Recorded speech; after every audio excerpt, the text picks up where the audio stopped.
Let's be real. How many times a day are you feeling persecuted at work for something completely out of your control? I'm going to bet that it's more than zero, so you owe it to yourself to stick around and learn how to diffuse that toxic scene.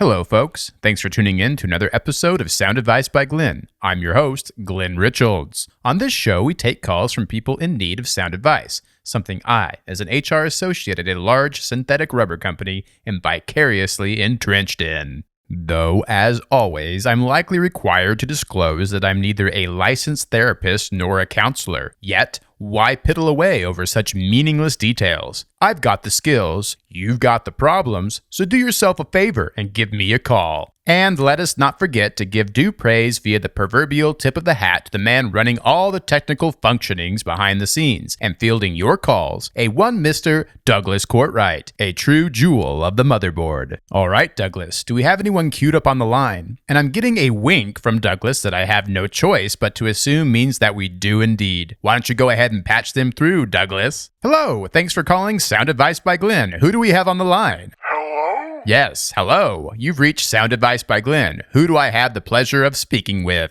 Oh, hello. My name is Norman Churst. Hello there, Norman. How may I expand your perception today? Okay, I'm calling in because I'm having an issue at work. Oh, really? So you're still in the workforce? Well, yes, I am.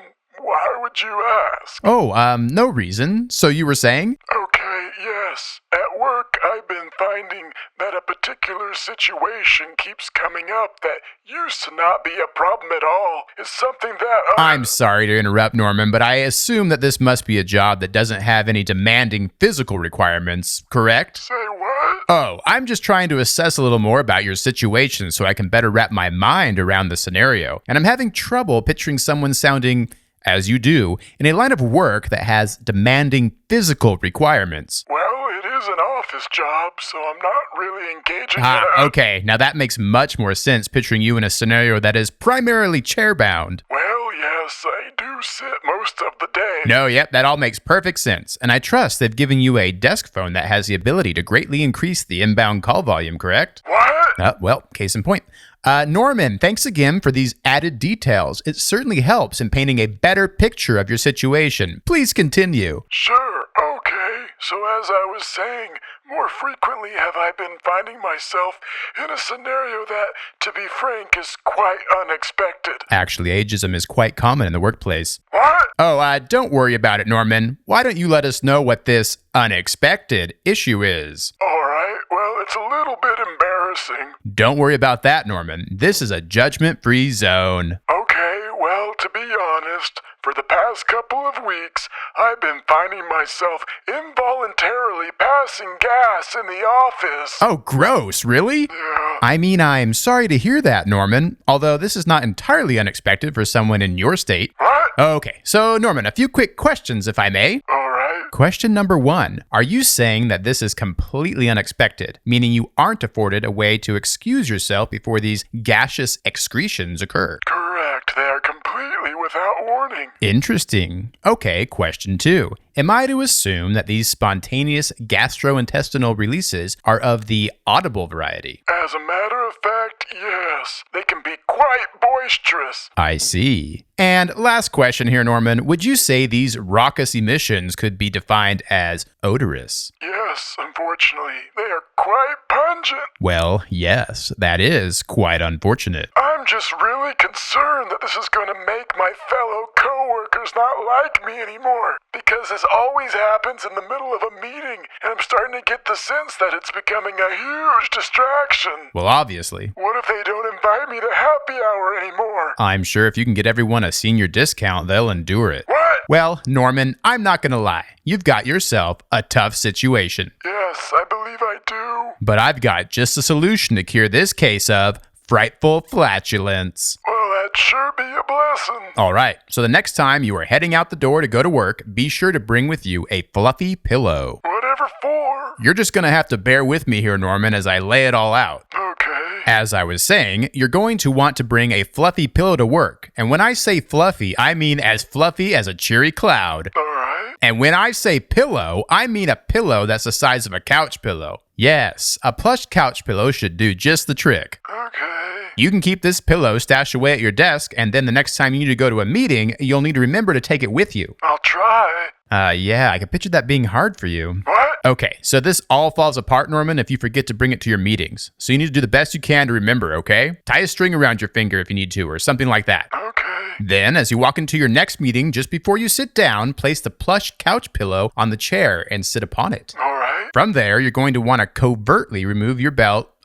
Norman, you wear a belt, right? As a matter of fact, I wear suspenders. Okay, yeah, that's just not going to work. You're going to need to ditch the suspenders and start wearing a belt. I don't know. Wearing suspenders are a big part of my style. Well, Norman, you can either be the belt-wearing coworker people don't revile, or you can be the suspenders-wearing office geriatric whose unsolicited flatulence is making everyone want to forgo their ability to ever smell something beautiful again. Oh, I suppose I could give a belt a try. There you go. So yes, you're going to want to covertly take off the belt after you've sat down, pull it under your chair, and then cinch it down tightly over your lap, just like putting a seatbelt on. Okay.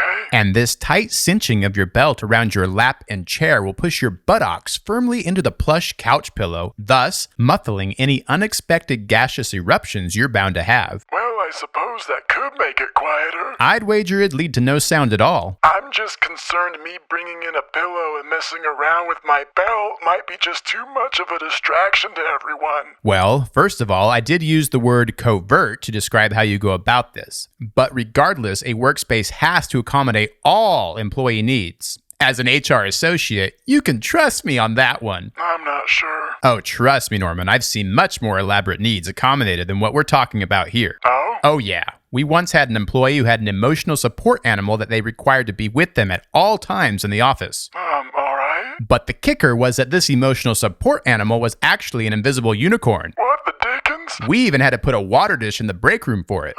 So yeah, you should be fine. Well, all right. Though, how does this deal with the bad smell? Muffled, sure, but the smell is still bound to get out. Well, Norman, let's just say you won't want to confuse this pillow for your nighttime sleepy pillow, that's for sure. Right. But yes, the plush couch pillow alone won't contain the noxious fumes you are releasing. That's why there is a second part to this solution. Oh. And you'll be happy to learn that this aspect is quite discreet. As a matter of fact, no one will even know about it. Well, that does give me some hope. As it should, Norman. So, as everyone knows, charcoal is a natural smell absorber. It is? It sure is, Norman. And there is this rather nifty invention out there known as charcoal underwear, made specifically for this type of scenario. Huh. So, as I'm sure you've already surmised, you'll just put on this special underwear each day, and in combination with my genius plush pillow belt solution, you'll be all set. Where on earth does a body get charcoal underwear? Oh, I think you'd find them at any novelty store, and I'd recommend buying more than just a single pair. Oh,